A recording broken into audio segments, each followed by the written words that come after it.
Hey guys, today is a very exciting day because the great people at iZotope have re-released their terrific vinyl plugin. Now, why am I saying re-released? Well, that's because this plugin has been around for a little while. It's free, by the way, off the website. But it was only available in 32-bit. Well, today they changed that. It's available in 64-bit. Heads exploded across the internet. Why did heads explode? Why do people like this plugin so much? Well, what vinyl does is it basically injects the soul of a record player on whatever audio is passing through it in a very intelligent, great-sounding way. Now, just because this plugin is free, don't sleep on it. It has nothing to do with the quality. It sounds amazing. So it's a steal. It's better than a lot of other vinyl emulators that I've used. Ableton has a vinyl kind of effect thing. It doesn't sound that good. This sounds amazing. Let's hear it in action. I've got a bass sample here. I've got this soloed. Okay, so I'm going to play this bass. And right now, plugin's not doing anything, but I'll turn it on. And we're going to go through the features together, all these faders. So the first thing here is the input gain. You want to make sure you have a good level here so that certain elements of vinyl are pronounced. The first slider is mechanical noise, right?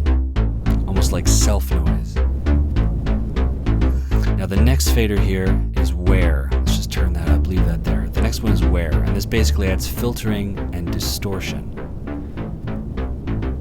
to your audio. Now if I stop this audio here, you would hear mechanical noise, right? But you wouldn't hear wear.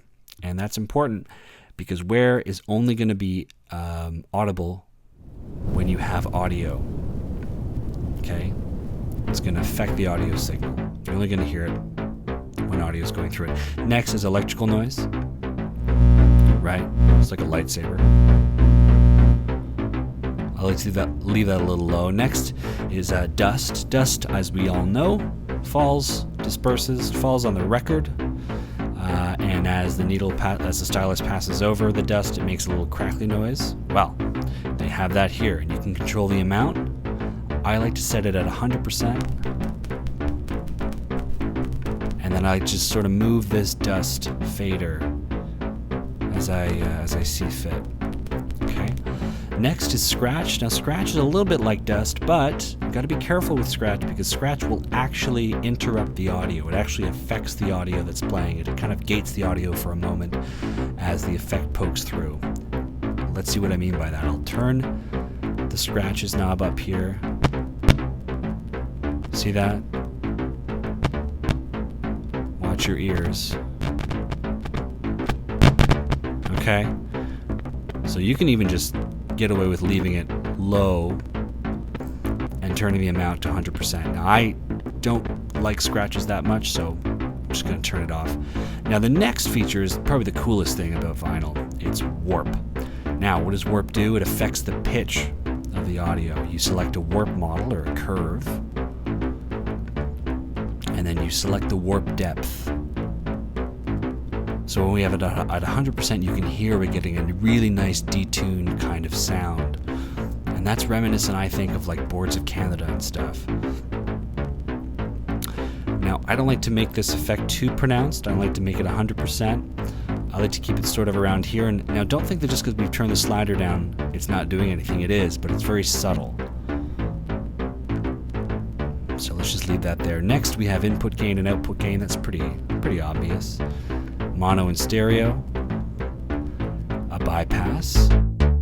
There's the unadulterated bass sample. And we turn it back on now so we can hear the effect of the plugin. Next we have year, and this is basically, 1930s. We're listening to like a gramophone or something. We go up in time. There we go. So this is like a modern record player, modern-ish. It sounds a bit to me like a high-pass filter, but that's just me. Next is revolutions per minute, RPM, 33, 45, and 78. Now, this isn't going to affect the pitch of the sound, as it would if you had a record player in front of you and you messed about with it. What it's going to do is affect the rate of the scratches.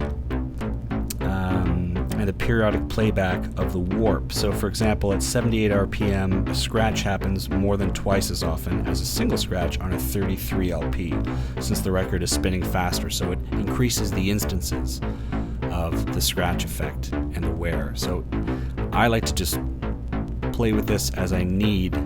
I don't like to do too much with this because I'm not a big fan of the scratch anyway, so I just kind of leave it alone.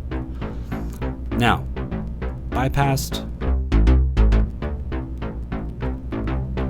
Turn everything up, get a nice squishy sound. That sounds so cool. Let's turn that off for a moment. Okay, so let's say you don't want to blanket an entire track or an entire instrument with this effect. One cool use I've found for vinyl is to basically sidechain it and basically have a bit of dirt oscillating underneath the track so that it's not so pronounced and gooey over everything. Let me show you what I mean. So I've got a track here called Noise, and if I solo it, you'll see that I've got that there, the plugin, but I've got it sidechained here. Can you see that? I've got it sidechained to a kick from an 808. Let's turn that on. And we can mess about here with the rate, the threshold, and the attack and release and all that fun stuff. So we're just getting a little bit of pumping dirt that's going in to our track. And if I go back here and turn this iZotope, if I turn the vinyl plugin off on our bass and play that, see, we're just getting a little bit of dirt under the track. Play with the dry wet knob and get some New York style compression here. Blend the original with the affected signal. And we're just getting a little bit of dirt. I think that's super cool. Okay, so next is we're going to hear what this vinyl plugin does on a piano sample. So let's say you're a composer or something, and your director says to you, "For this scene, I want to make it sound like the music in the background is coming off an old radio or something like that." You can do that with this plugin. So here's a little melody that I wrote.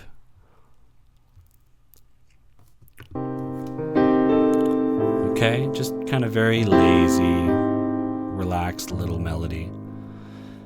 And we can put it in a friggin' time machine with this plugin. Let me turn this on. Here we go.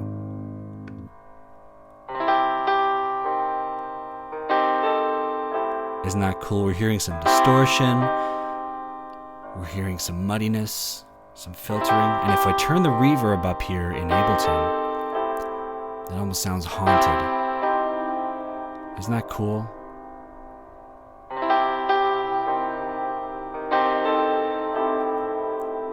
I think that is so cool. Okay, next and last is I want to show you what this plugin sounds like on a vocal. So what I've done here is I've just created a very quick little track. I'm just going to get my settings right here. I'm going to turn the vinyl plugin off so you can hear the vocal sample unadulterated with our melody. Here we go. You bring the joy. Just going to add a little bit of reverb to that vocal so it doesn't sound so it doesn't stick out like a sore thumb. Okay, now I'm going to turn the reverb down. And I'm going to add the plug-in. You bring the joy.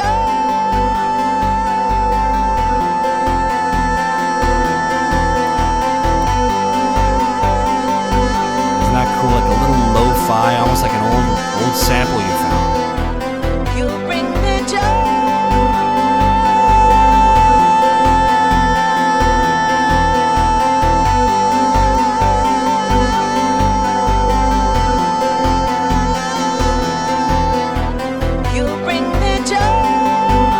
I think that's so cool. Okay, so that's it for this demonstration.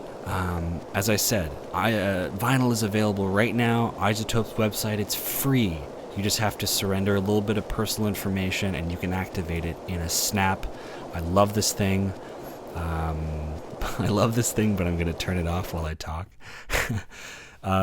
Get it today. Get it right now. Add some warmth and some dirt and some lo-finess to all of the stuff that you make with this terrific plugin. Okay, that's it for me. Bye, guys. Have a good night.